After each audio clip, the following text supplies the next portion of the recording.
다니엘서 4장 1절로 18절 말씀입니다. 느부갓네살 왕은 천하에 거주하는 모든 백성들과 나라들과 각 언어를 말하는 자들에게 조서를 내리노라. 원하노니 너에게 큰 평강이 있을지어다.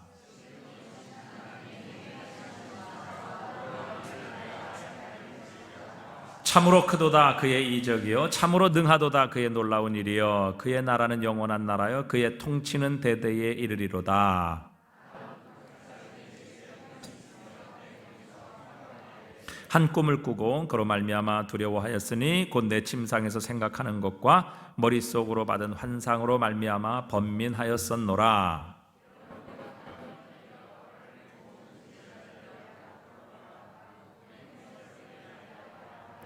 그때에 박수와 술객과 갈대아 술사들과 점쟁이가 들어왔으므로 내가 그 꿈을 그들에게 말하였으나 그들이 그 해석을 내게 알려주지 못하였느니라.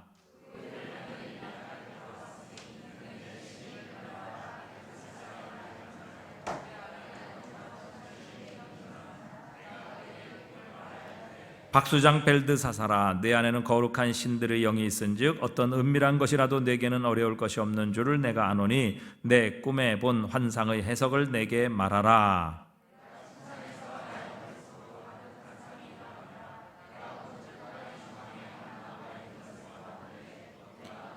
그 나무가 자라고 견고해지고 그 높이는 하늘에 닿았으니 그 모양이 땅 끝에서도 보이겠고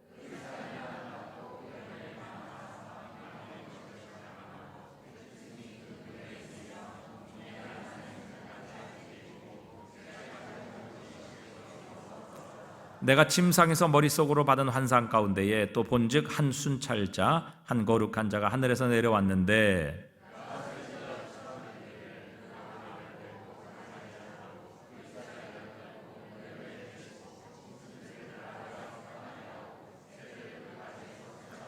그러나 그 뿌리의 그루터기를 땅에 남겨두고 쇠와 놋줄로 동이고 그것을 들풀 가운데 두어라. 그것이 하늘 이슬에 젖고 땅의 풀 가운데서 짐승과 더불어 제 몫을 얻으리라.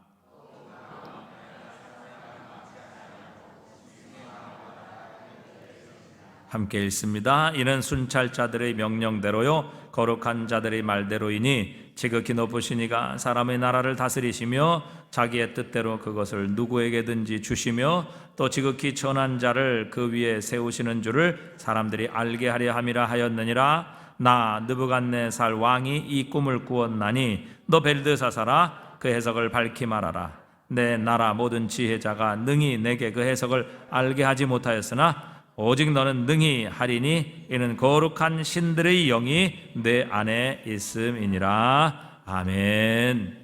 오늘은 느부갓네살 왕이 꾼 꿈을 또한 두 번째 해석하는 장면을 우리가 맞이하고 있습니다.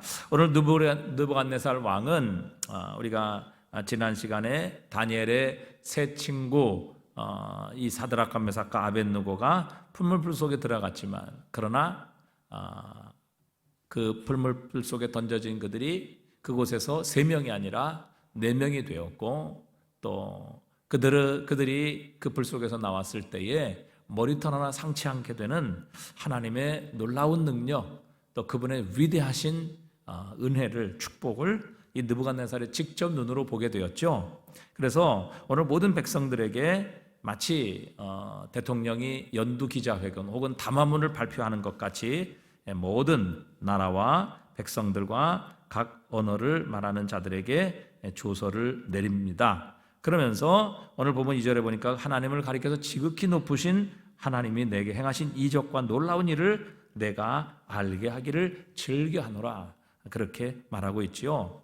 왕은 이 사드락 메삭 아벳느고를 통해서 정말 놀라운 하나님을 보았고 체험하게 되었습니다.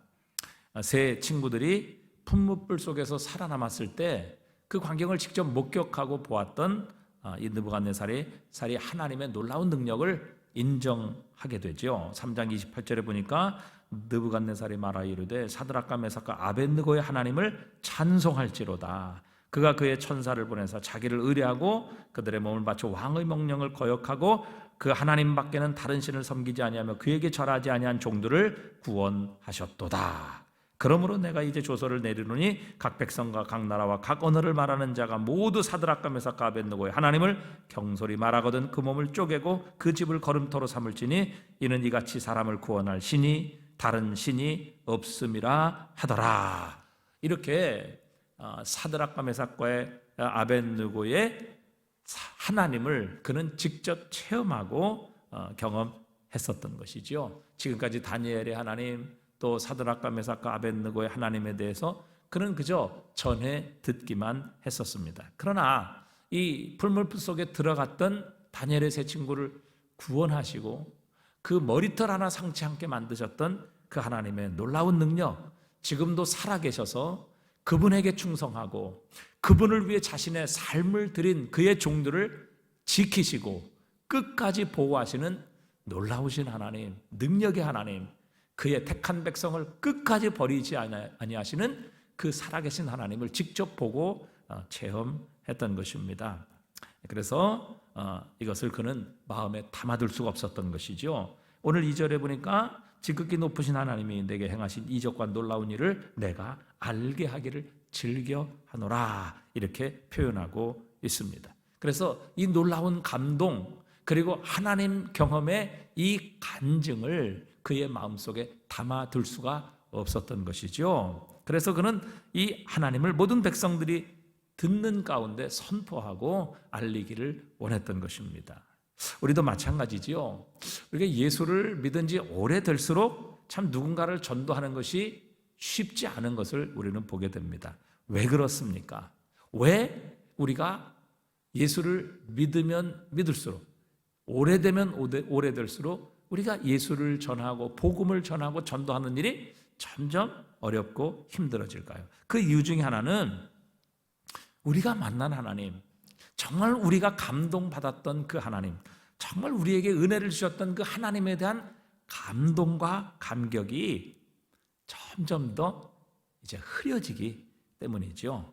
그래서 라오디게아 교회처럼 차지도 않고 더웁지도 않은 그런 미지근한 상태가 되는 그런 경우들이 참 많이 일어나기 때문입니다. 예수를 믿으면 믿을수록 뜨거워지면 얼마나 좋겠습니까? 예수를 믿으면 믿을수록 더 열정이 우리 속에서 불붙는다면 얼마나 감사하겠습니까? 근데 여러분, 교회에서 어떻습니까? 예수 믿으면 믿은지 오래되면 오래될수록 더 뜨거워지나요? 아니면 점점 식어지나요? 네? 여러분 어떠십니까? 그러니까 다른 사람 생각하지 말고 그냥 나를 보시면 됩니다. 나를 보면 어떻습니까? 나는 처음 믿을 때보다 지금 내가 10년, 20년 지났는데 훨씬 더 뜨거워졌다. 한번 마음으로 손 들어보셔요. 아니면 난 참 예수님 만났을 때, 정말 그 주님의 은혜를 받았을 때, 정말 성령 받았을 때 정말 난 뜨겁고 너무 열정적이고 감동적이었는데 지금은 그 열정이 어느 정도 식어버린 것 같다. 그 열정을 잃어버린 것 같다.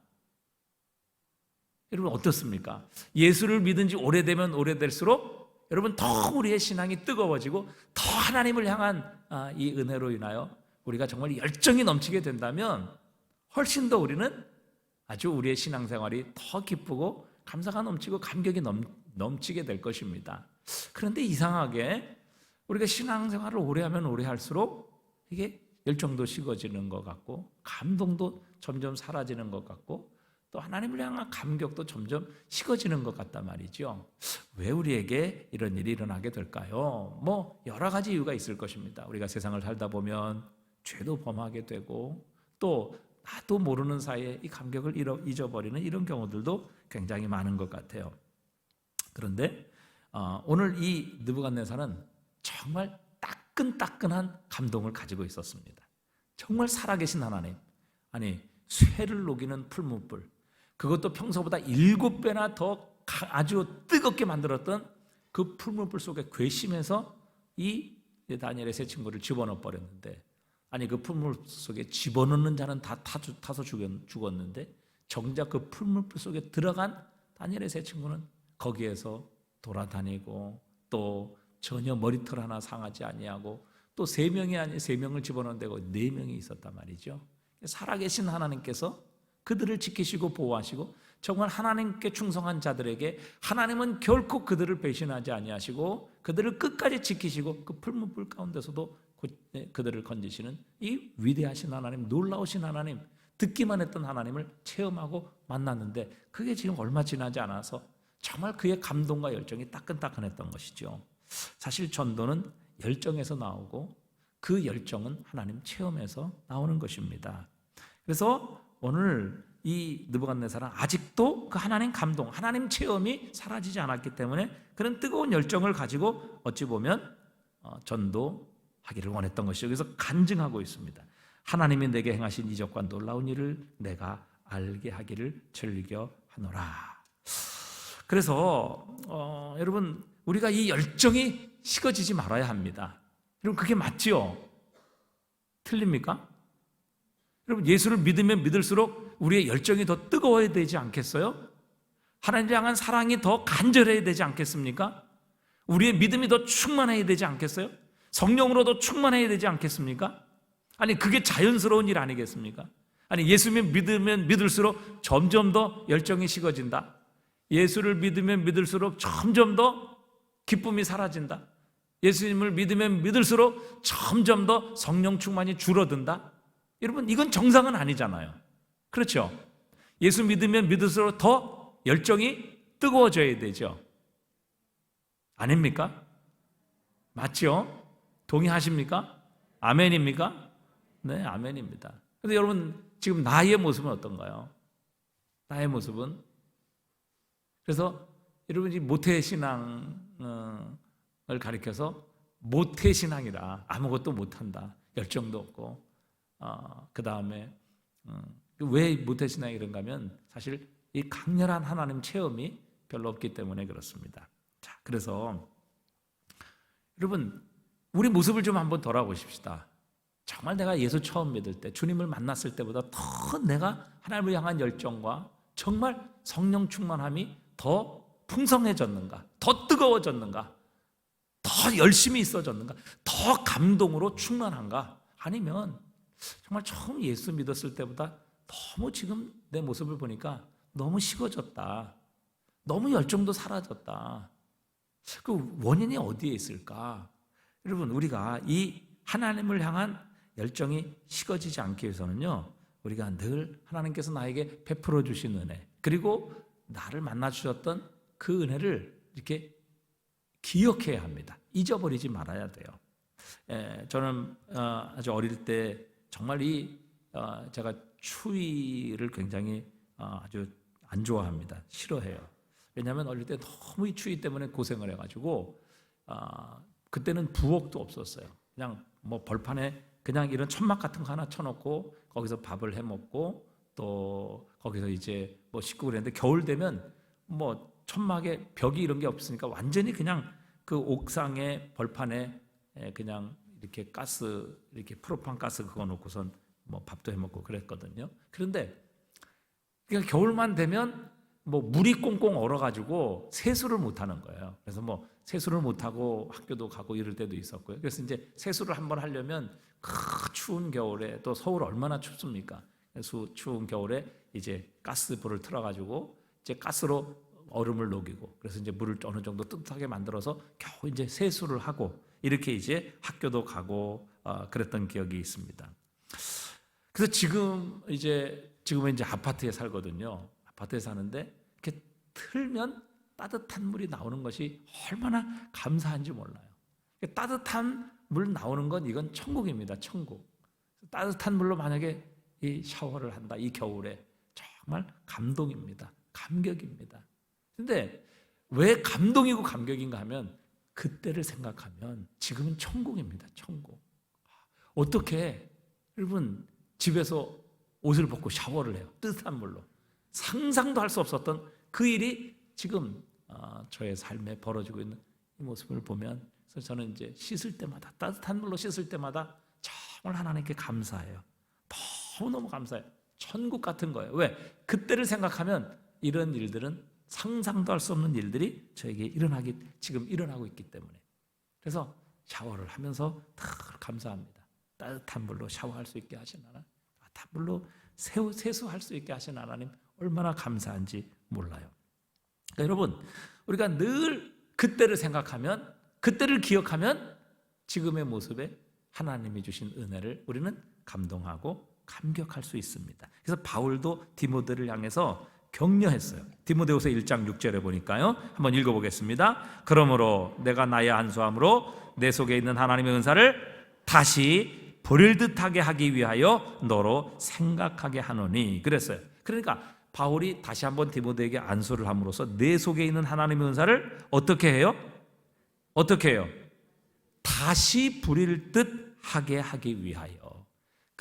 이미 하나님께서 디모데에게 주신 은사가 있고, 처음 그가 안수받을 때 그 은사와 그 열정을 가지고 사역했는데, 그 은사가 시간이 지나다 보니까 자꾸 식어지고 또 자꾸 닳아버리고 자꾸 없어지고 사라지는 거죠. 그래서 바울은 다시 한번 하나님의 은사를, 내 속에 있는 하나님의 은사를 불일듯 하게 하기 위하여 너로 생각하게 한다, 이렇게 말씀하고 계시는 겁니다. 그래서 여러분, 그 은혜를 늘 기억하셔야 돼요. 내가 과거에 어떤 존재였고, 나 같은 그 존재를 어떻게 하나님께서 구원하셔서 오늘 지금 이 놀라운 하나님의 은혜를 얻게 하셨는가, 그것을 기억해야 된다는 것이죠. 그것을 잊지 말아야 돼요. 그렇게 되면요, 우리 속에 다시 한번 하나님의 은혜가 불이 듯이 회복되는, 정말 지금의 삶이 얼마나 놀라운 하나님의 은혜인가 하는 그 감격을 우리가 회복하고 잃어버리지 않을 수 있다는 것이죠. 그래서 여러분, 어쨌든 신앙생활을 하면 할수록 우리의 신앙은 깊어지고 더 뜨거워지고 더 감동 속에 하나님을 섬겨가는 것이 정상입니다. 시간이 지나고 또 세월이 흐를수록 점점 더 믿음도 식어지고 열정도 식어지고 하나님을 향한 사랑도 점점 더 세속화되는 것, 이건 정상이 아니라는 것이죠. 비정상이에요.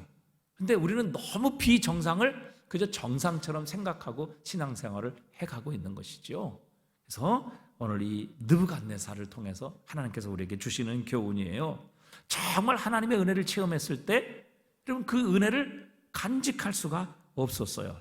그래서 여러분, 전도도 마찬가지죠. 전도도 보면 여러분, 처음 예수 믿고 나서 전도하는 사람들이 훨씬 더 많아요. 왜? 하나님께서 주신 이 은혜와 감격을 전하지 않을 수 없어요. 그리고 그 뜨거운 열정을 가지고 우리가 다른 사람을 전도할 수밖에 없기 때문에, 오늘 느부갓네살처럼 하나님이 내게 행하신 이적과 놀라운 일을 내가 알게 하기를 즐겨하노라. 기쁨으로 하나님께서 자신에게 역사하시고 나타나셨던 일을 그런 증거하고 또 전하기를 즐겨하노라. 그리고 모든 민족, 모든 백성, 모든 나라에 오늘 담화문 형식으로 이렇게 발표를 하는 것입니다.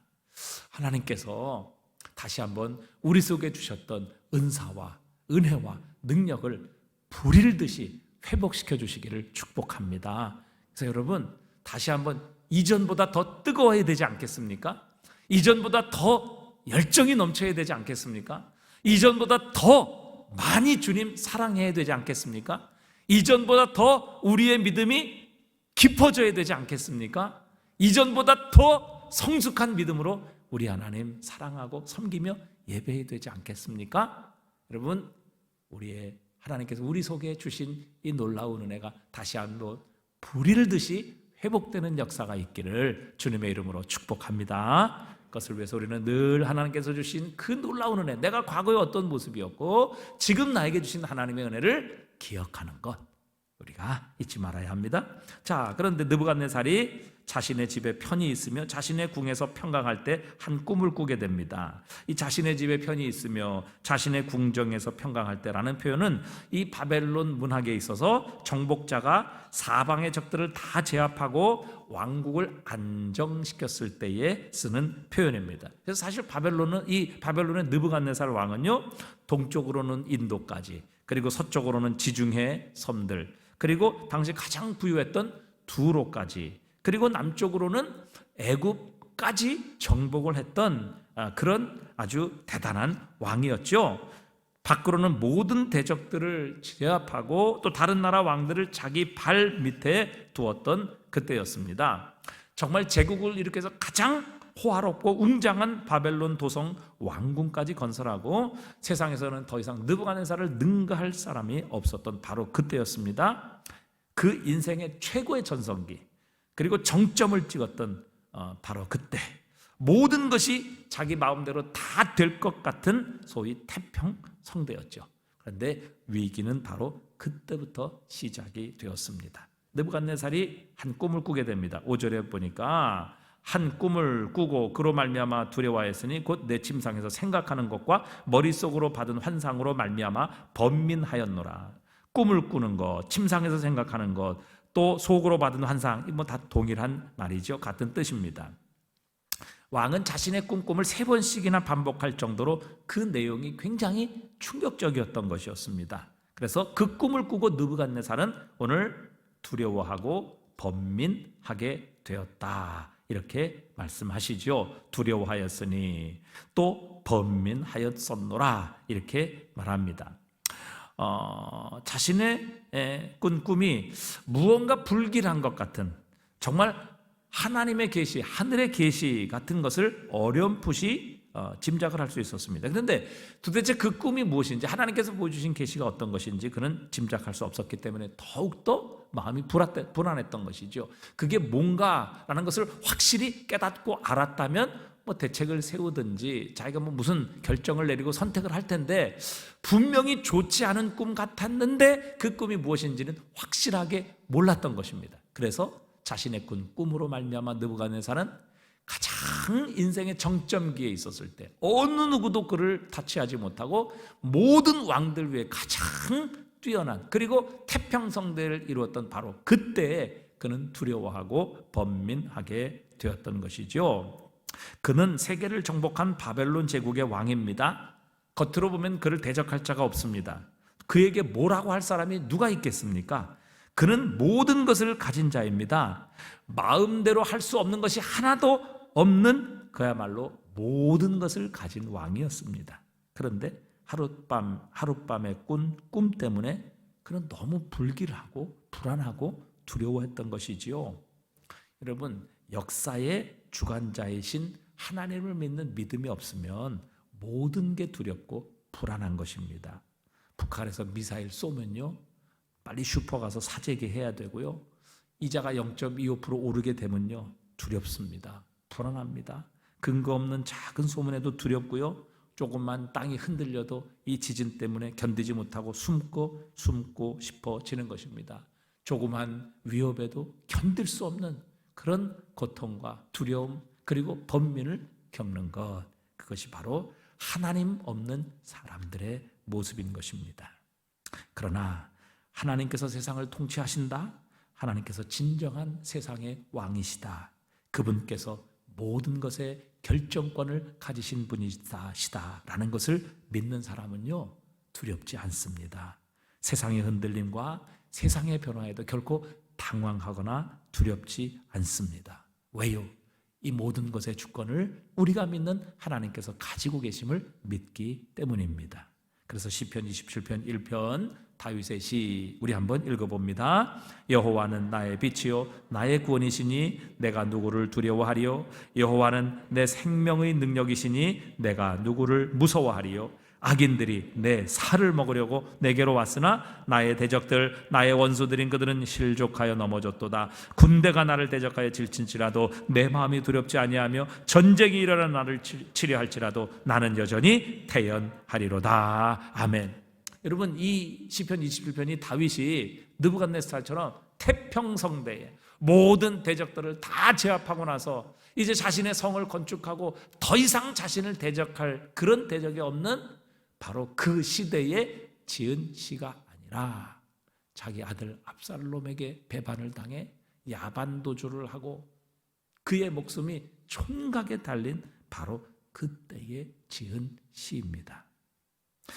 그럼에도 불구하고 그는 결코 자신을 죽이려는 대적들을 두려워하지 않는다 고백합니다. 왜입니까? 자신이 대적보다 강해서입니까? 아니지요. 지금 자신은 구테타를 일으킨 이 아들 압살롬에 의해서 쫓겨나는 상황입니다. 압살롬이 지금 덮치면요, 당장 꼼짝없이 죽어야 하는 처지입니다. 그러나 다윗은 두려워하지 않았고 무서워하지 않았고, 또 자기의 살을 먹으려고 온 대적들, 그의 원수들로 인하여 그는 결코 두렵지 아니하고 여전히 군대가 나를 대적하여 진칠지라도 나는 여전히 태연하리로다, 이렇게 고백하고 있습니다. 무엇 때문인가요? 자신이 대적보다 강해서도 아니고 자신의 지금 환경과 상황이 태평성대였기 때문도 아닙니다. 이 모든 것의 주권이 하나님께 달려있음을 다윗은 확신했기 때문입니다. 아무리 압살롬이 자신보다 10배, 100배의 군사력을 가지고 있을지라도 전쟁은 여호와께 속한 것임을 다윗은 확신했기 때문입니다. 그래서 자신이 꼼짝없이 죽을 수밖에 없는 상황에서라도 그는 두려워하지 않을 수 있었습니다. 여전히 태어남을 유지할 수 있었던 것이죠. 왜? 이 전쟁은 사람의 숫자에 달린 것이 아니라 여호와 하나님께 달렸기 때문임을 확신했던 것입니다. 그래서 아무리 자신보다 10배, 100배 많은 군사를 가지고 자신을 둘러 진치고 자신의 살을 먹으려 달려들지라도 하나님께서 허락하시지 않으면 결코 그 뜻은 이루어지지 않는다는 것을 다윗은 확신했던 것입니다. 그래서 그 위기 가운데서도 다윗은 두려워하지 아니하고 태연하였도다, 그렇게 고백하고 있는 것이지요. 우리도 마찬가지입니다. 어떤 시련이 오고 어떤 위기가 닥칠지라도 우리 하나님을 믿는 믿음을 가진다면 우리는 어떤 상황에서도 두려워하지 않을 수 있습니다. 왜냐하면 그 시련과 위기가 나를 무너뜨리는 것이 아니라 하나님께서 이 모든 것의 주권을 가지고 계심을 믿기 때문입니다. 그분이 붙들고 계시면 바울과 실라처럼 감옥에서도 찬양하고 기도하게 하십니다. 지든을 일으켜 우리를 구원하시고 그곳에서 하나님의 복음을 전함으로 그분의 뜻을 이루게 하시는 위대하신 하나님을 우리는 믿기 때문이지요. 여러분, 아무리 모든 권력, 모든 나라, 모든 왕들을 자신의 발밑에 두고 있는 느부갓네살 왕이라 할지라도 역사를 주관하시는 하나님을 믿지 않으면 모든 것이 두렵습니다. 불안합니다. 하지만 역사의 주권을 가지고 계시는 하나님을 믿는다면 우리는 어떤 상황에서 두려워하지 않을 수 있습니다. 왜요? 하나님께서 허락하시지 않으면 어떤 일도 일어나지 않습니다. 그러나 하나님께서 허락하시면 어떤 불가능한 일도 일어날 수 있기 때문입니다. 그래서 그 하나님을 믿는 자는 두려워하지 않습니다. 그러나 하나님을 믿지 않으면 모든 것이 두렵고 염려스럽고 번민될 뿐이지요. 그래서 히브리서 13장 6절에서 그러므로 우리가 담대히 말하되 주는 나를 돕는 이시니 내가 무서워 아니하겠노라. 사람이 내게 어찌하리요 하노라. 우리가 담대하게 선포할 수 있는 것입니다. 여러분, 사람을 무서워하지 않을 수 있는 비결은 살아계신 하나님을 두려워하는 것입니다. 하나님 한 분만 두려워하면 이 세상의 어떤 것도 우리는 두려워하지 않을 수 있습니다. 왜요? 하나님께서 허락하시지 않으면 어떤 대적도 우리를 삼킬 수 없기 때문입니다. 그러나 하나님이 허락하신다면 어떤 일도 우리의 삶에 일어날 수 있기 때문이지요. 그러기에 하나님을 믿는 자, 하나님께서 역사의 주권자이심을 믿는 자는 결코 두려워하지 않는 것입니다. 자, 이제 오늘 본문에서 이 왕, 느부갓네살 왕의 교만함이 드러나게 되지요. 자, 느부갓네살 왕은 자신의 꿈을 이제 다니엘에게 설명을 합니다. 여기 10절에서 12절을 보니까 나무가 자라고 견고하여지고 그 높이는 하늘에 닿았으니 그 모양이 땅 끝에서도 보였다, 이렇게 말합니다. 이 왕은 이 나무는 뒤에 이 다니엘의 해석에 의하면 느부갓네살 왕을 가리키는 겁니다. 그러니까 이 왕이 바벨론 주변의 모든 나라를 정복하고 점점 더 강대해지고 그의 나라 왕권도 더욱더 강해질 것을 말합니다. 그 나무는 자라서 하늘에 닿아 땅 끝에서도 보일 정도였다. 그의 권세가 절정에 이를 것임을 상징합니다. 그 잎사귀와 열매는 만민이 먹을 것이 되고 될 만하고 공중에 나는 새는 거기에 깃들이고 육체를 가진 모든 것이 거기에서 먹을 것을 얻는다. 이 말은 그의 영향력이 전 세계에 미치게 될 것이다 라는 말이죠. 하나님께서 바벨론 제국 느부갓네살에게 권세를 주셔서 그 나라에 속한 사람들을 잘 먹게 하고 평안하게 살게 하신다는 것입니다. 그래서 사실 겉으로 보면 이 느부갓네살은 탁월한 지도자입니다. 그를 당할 자가 없었습니다. 그의 모든 백성은 안전하고 평안함을 누렸습니다. 그래서 그의 수하에 있는 모든 그 백성은 풍성하고 안전한 삶을 살 수 있었던 것이죠. 그의 리더십은 정말 실로 대단했던 그런 사람이었습니다. 하지만 하나님께서는요, 그의 드러난 외적인 화려함, 또 그의 영광을 보시는 분이 아니십니다. 하나님께서는 사람들이 볼 수 없는 그의 영혼의 상태를 보시는 분이시고, 사람들의 영혼이 무너지면 세상의 영광, 세상의 화려함, 이거는 결코 아무런 쓸모가 없게 된다는 것을 하나님은 우리에게 가르쳐 주십니다. 느부갓네살은 외적으로 가장 번성하고 잘 나가는 시점이었지만, 그러나 그의 영적인 상태는 가장 위험한 시기였음을 하나님은 적신호를 통해 그에게 보여주십니다. 그래서 하나님께서는 그에게 지체 없이 경고를 내리시지요. 바로 그가 제일 잘 나갔을 때, 인생의 정점에 있었을 때, 어느 누구도 그를 대적하고 어느 누구도 그에게 말 한마디 할 수 없었던 바로 그 시점에 하나님께서는 한 순찰자를 내려보내셔서 그 나무를 베고 가지를 자르며 잎사귀를 떨고 그 열매를 내치고 짐승들을 그 아래서 떠나게 하고 새들을 그 가지에서 쫓아내게 하십니다. 여러분, 하나님께서 오늘 이 느부갓네살의 이야기를 통해 우리에게 말씀하시는 것, 바로 하나님의 관심은 우리의 외적인 영광, 화려함, 사람들의 인기, 인정, 이것이 아니라 하나님은 오늘도 우리의 영혼에 관심을 가지고 계신다는 것입니다. 우리의 영혼이 잘 되는 것, 그것이 진정한 축복입니다. 아무리 외적으로 화려하고 아무리 아무도 나를 대적할 수 없는 그 힘과 권력을 가지고 세상을 정복하고 세상을 다스릴지라도요, 우리의 영혼이 잘 되지 않으면 그 외적인 화려함, 영광, 권세, 물질, 부귀, 결코 그것으로 우리의 영혼은 살 수 없습니다. 그래서 사도 요한도 내 영혼이 잘됨 같이 내가 범사에 잘되고 내가 강건하기를 내가 간구하노라, 그렇게 기도했던 것이지요. 여러분, 범사는 잘되고 몸도 건강한데 영혼이 병들었다, 영혼이 죽어간다, 여러분, 그의 외적인 화려함, 영광, 번성, 그게 무슨 의미가 있겠습니까? 하나님께서 거두어가시면요, 하루아침입니다. 이 느부갓네살이 7대를 지나 결국 겨우 정신을 차리게 되고 하나님께서 이 모든 것의 주권자이심을 인정했을 때 다시 정신이 돌아와서 왕의 자리를 회복하거든요. 여러분, 왕의 권세, 왕의 화려함, 왕의 지위, 왕의 권력, 여러분, 하나님께서 걷어가시니까 한 번에 미친 사람이 되어서 여러분 들에서 짐승처럼 살아가게 되는 것입니다. 그러기에 여러분, 우리의 영혼이 잘 되어야 합니다. 하나님의 관심은 우리의 영혼입니다. 누가복음 12장에서 주님께서 부자의 이야기를 들려주시지요. 그는 부자였습니다. 거기에다 사업에 큰 성공을 거두어서 정말 대박을 치게 됩니다. 엄청난 부를 얻게 되죠.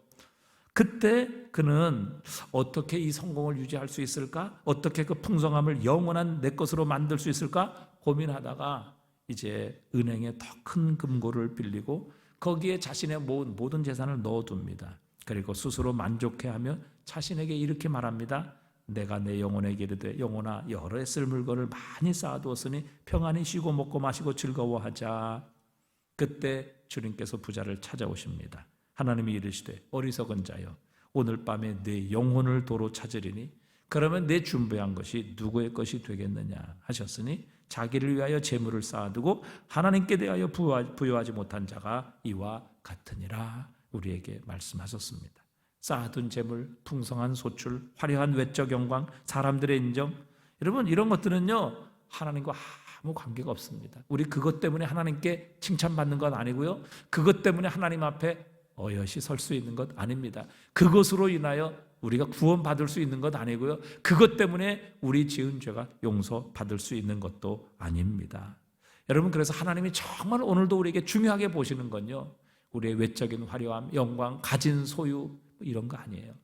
하나님은 오늘도 우리의 영혼을 보고 계십니다.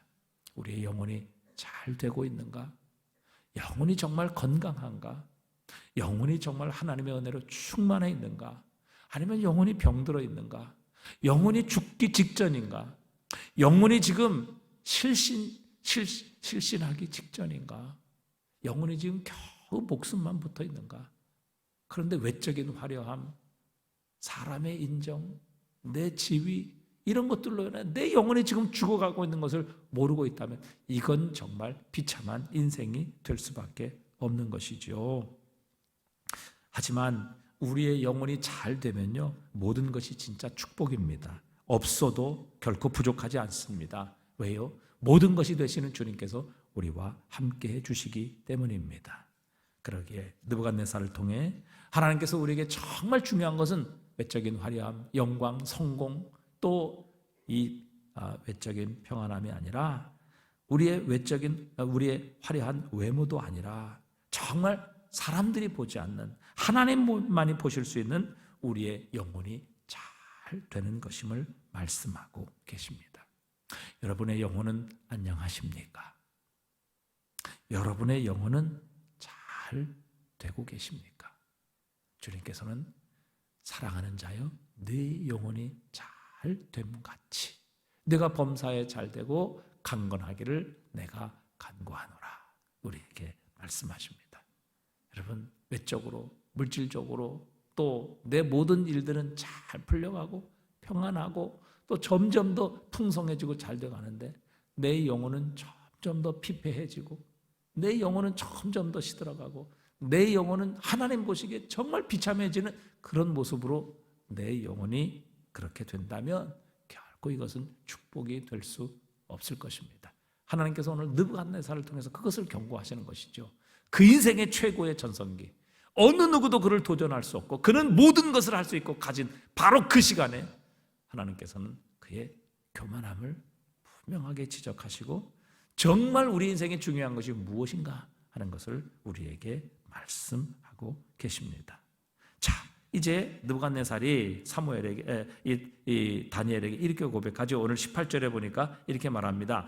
나 느부갓네살 왕이 이 꿈을 꾸었나니 너 벨드사사라, 그 해석을 밝히 말하라. 내 나라 모든 지혜자가 능히 내게 그 해석을 알게 하지 못하였으나 오직 너는 능히 하리니 이는 거룩한 신들의 영이 내 안에 있음이라.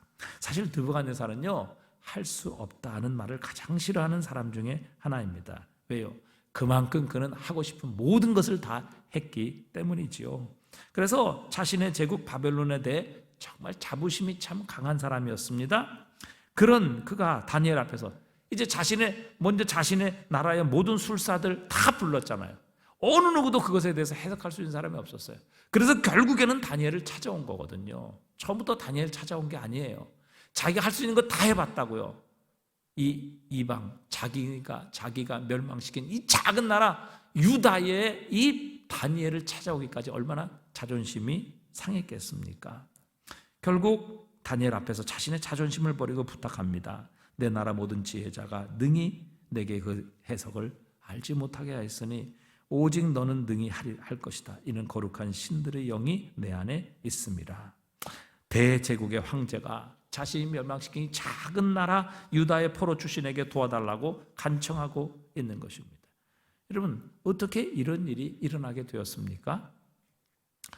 여러분, 우리가 어려운 일을 만나면 조금 더 노력하면 됩니다. 그러나 여러분, 불가능한 일은 오직 하나님만 하실 수 있는 겁니다. 이건 노력으로 되지 않아요. 그런데 여러분, 세상에는 노력으로 되지 않는 일들이 얼마나 많습니까? 우리의 죽은 영혼이 우리 노력으로 살아날 수 있습니까? 우리의 노력으로 죄와 이 사망의 권세에서 여러분 우리가 벗어날 수 있습니까?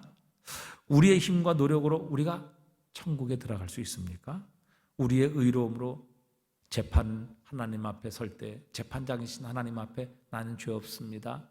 나는 충분히 하나님 나라 들어갈 자격이 됩니다. 하나님의 심판을 이길 수 있습니다. 여러분, 이렇게 온전히 설 수 있는 사람이 있겠습니까? 여러분, 이거는요, 사람의 노력으로 되는 게 아닙니다. 오직 하나님의 은혜로 되는 겁니다. 하나님의 능력으로만 가능한 것입니다. 여러분, 오늘 하나님께서 보여준 환상과 계시는요, 어려운 일이 아닙니다. 여러분, 어려운 일이라면 뭐 다른 사람 부르고 조금 노력해서 해결할 수 있었지 않겠습니까? 이거는요, 어려운 일이 아니라 그들의 힘으로는 해석할 수 없는 일이었습니다. 그들에게는 불가능한 일이에요. 그래서 결국 그 일을 해결할 수 있는 하나님의 영이 있는 다니엘을 찾아오게 된 것이죠. 오늘 예수님께서 이 땅에 오신 이유가 무엇입니까? 여러분, 구원이라는 것은요, 우리의 힘으로 할 수 없기에 예수님이 오신 것입니다.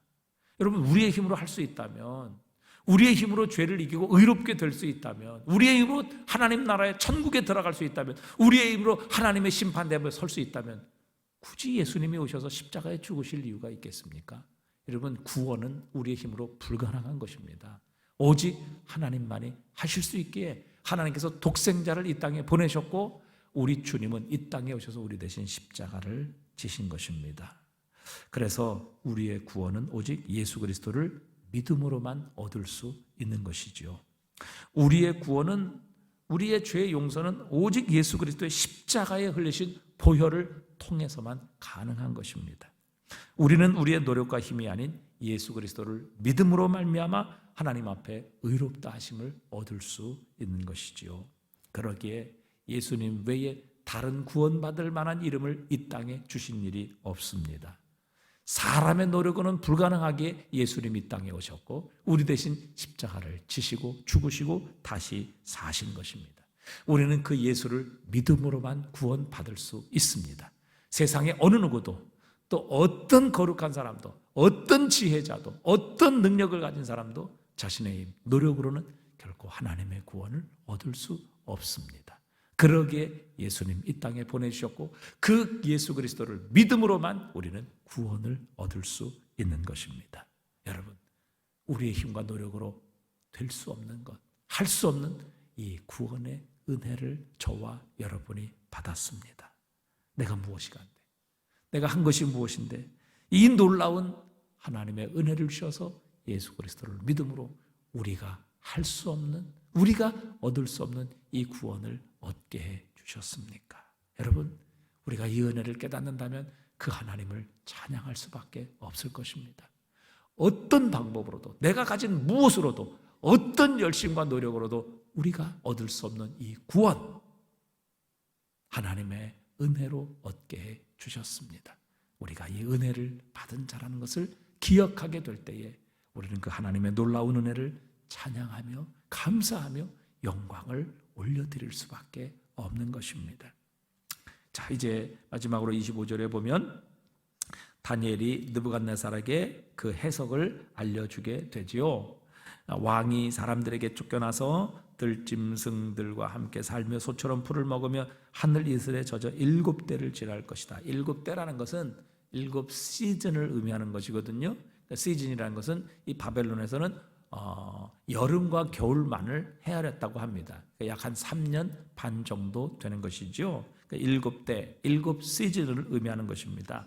그래서 한 3년 반 정도 지나게 되면 왕이 사람에게서 쫓겨나서 들짐승과 함께 살며 소처럼 풀을 먹으며 하늘 이슬에 젖어 7대를 지날 것이라.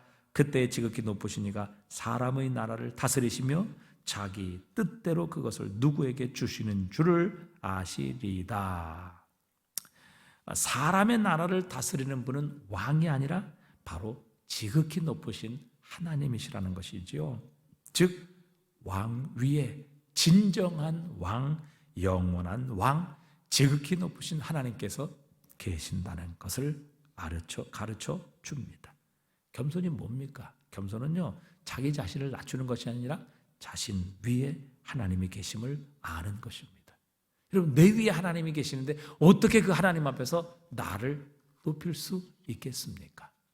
그러니까 오늘 하나님께서 이 느부갓네살에게 이 비참한 삶을 살게 하신 것은 이 모든 나라를 진정 다스리는 지극히 높으신 분이 계시다라는 것을 이 느부갓네살로 하여금 깨닫게 하시는 거죠. 그래서 그때의 지극히 높으신 이가 사람의 나라를 다스리시며, 느부갓네살이 사람의 나라를 다스리는 것이 아니라 지극히 높으신 하나님, 느부갓네살 위에서 진정 사람의 나라를 다스리시는 하나님께서 계시다는 것, 그 하나님이 이 세상 천지 만물을 다스리시는 진정한 왕이시라는 것을 이 느부갓네살에게 알게 하시는 겁니다.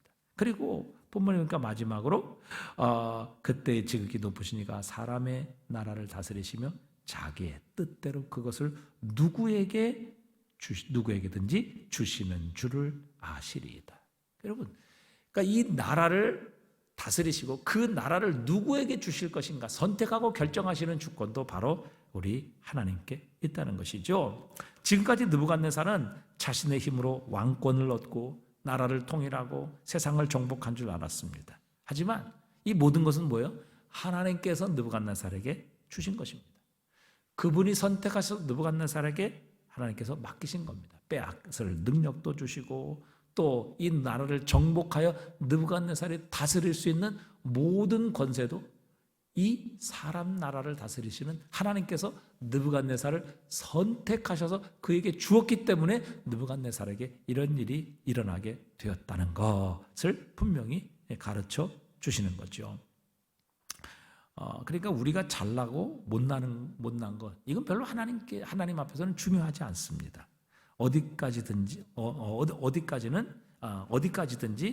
이것을 주시는 하나님의 선택이 중요한 겁니다. 여러분, 하나님은요 이 느부갓네살을 선택하지 않으실 수도 있어요. 느부갓네살이 아니라 느부갓 3살에게도 주실 수 있고요, 느부갓 5살에게도 주실 수 있는 거예요. 근데 특별히 하나님께서 느부갓 4살을 택하신 거예요. 그러니까 하나님께서 선택하셨기 때문에 그에게 주신 것이죠. 느부갓네살 택하지 않고 얼마든지 3살, 5살도 택하셔서 하나님께서 주실 수 있는 선택의 주권이 하나님께 있는 겁니다. 그래서 말씀하시잖아요. 자기의 뜻대로 그것을 누구에게든지 주시는 줄을 아시리이다. 이렇게 말씀하시는 겁니다. 하나님께서 느부갓네살을 선택하셨고 바벨론이라는 나라를 그에게 맡겨주셨기 때문에 느부갓네살은 바벨론의 왕이 될 수 있었던 것입니다. 여러분, 우리가 선택받을 만한 무슨 특별한 것이 있습니까? 우리가 세상 사람보다 훨씬 더 잘 삽니까? 훨씬 더 의롭고 깨끗합니까? 여러분, 세상에 나가면요 우리보다 더 정직하고요 우리보다 더 윤리적으로 사는 사람 많이 있습니다. 우리가 세상 사람보다 지혜로운가요? 우리가 하나님 앞에 선택받을 만한 무슨 특별한 자격과 조건이 있기 때문에 하나님께서 그 많은 사람들 중에서 시험 쳐서 우리를 선택하셨습니까? 그렇지 않습니다. 신명기 7장 7절 8절 우리 한번 다 같이 읽어보겠습니다. 여호와께서 너희를 기뻐하시고 너희를 택하심은 너희가 다른 민족보다 수요가 많기 때문이 아니니라. 너희는 오히려 모든 민족 중에서 가장 적으니라. 여호와께서 다만 너희를 사랑하심으로 말미암아 또는 너희 조상들에게 하신 맹세를 지키려 하심으로 말미암아 자기의 권능의 손으로 너희를 인도하여 내시되 너희를 그 종되었던 집에서 애굽 왕 바로의 손에서 속량하셨나니. 여러분, 이스라엘이 선택받은 것 다른 나라보다 크고 많고 강해서 선택받은 게 아니라 가장 적은 민족인데 다만 하나님께서 그들을 사랑하셨기 때문에 하나님이 그들을 선택하셨기 때문에 그들은 특별한 민족이 되었고 그들은 하나님의 백성이 되었으며 하나님께서는 그들의 하나님이 되어주셨다. 이렇게 말씀하고 계십니다. 여러분, 우리가 선택받았다는 것이 얼마나 놀라운 하나님의 은혜입니까? 하나님께서 나를 선택하지 않으셨다면 내가 아무리 노력한다 할지라도 이 자리에 있을 수 없을 것입니다. 하나님께서 선택하지 않으셨다면 내가 아무리 믿으려고 노력해도 믿어지지 않았을 것입니다. 하나님께서 우리를 선택하지 않으셨다면 우리는 결코 우리의 열심과 노력으로 하나님의 자녀가 되는 권세를 우리는 획득할 수 없었을 것입니다. 우리가 오늘 하나님의 자녀가 되고 구원받고 예수 그리스도를 믿게 되고 그분의 보혈의 피로 우리의 모든 죄가 용서받고 하나님 앞에 어여시 설 수 있는 이 모든 축복과 특권은 바로 하나님께서 우리를 선택하신 은혜 때문인 줄 믿습니다. 그래서 우리는 자랑할 것이 없어요. 교만할 수 없는 겁니다. 왜요? 우리가 우리의 자격과 능력을 가지고 선택을 받았다면 할 말이 있지만 그러나 우리의 자격, 우리의 가진 것으로 우리는 선택받은 것이 아니라 전적인 하나님의 은혜로 선택을 받았기 때문에 하나님 앞에 우리가 자랑할 것은 오직 예수 그리스도의 십자가밖에 없는 줄 믿습니다. 그렇게 여러분, 나 같은 사람을 선택하신 이 놀라운 은혜를 우리가 깨닫고 기억하게 될 때에 우리는 결코 우리를 자랑하거나 우리를 높일 수 없고 우리를 선택하신 하나님을 자랑하고 나를 선택해 주신 이 놀라운 은혜를 우리는 감사하며 찬양하며 자랑하는 삶을 살게 될 것입니다. 나의 자랑은 십자가밖에 없다는 것을 고백하며 살아가게 될 것입니다. 여러분, 저와 여러분이 하나님을 선택하셨다. 그것도 사랑하셨기 때문에 정말 사람들 가운데 보잘것없고 사람들 가운데 가장 사랑받지 못할, 사랑받을 자격이 없는 나 같은 죄인을 선택하셔서 하나님께서 그 독생자의 생명의 핏값으로 나를 사시고 이 놀라운 구원의 은혜, 하나님의 자녀가 되는 권세를 주셨다. 여러분, 내가 하나님께 선택받았다는 것이 얼마나 놀라운 은혜이고 특권이고 축복인지 알 수 없습니다. 그러기에 우리는 하나님께서 우리를 자랑하고 우리를 높일 수 없죠. 오직 나를 선택해 주신 그 하나님의 은혜만을 자랑하고 우리는 그분의 이름만을 찬양하고 높이는 삶을 살아야 할 것입니다. 여러분, 오늘도 나 같은 죄인을 선택해 주신 이 놀라운 은혜를 찬양하십시다. 이 은혜를 감사하십시다. 그리고 감격 속에 이 은혜를 증거하며 전할 수 있는 하나님의 사람 되실 수 있기를 주님의 이름으로 축복합니다.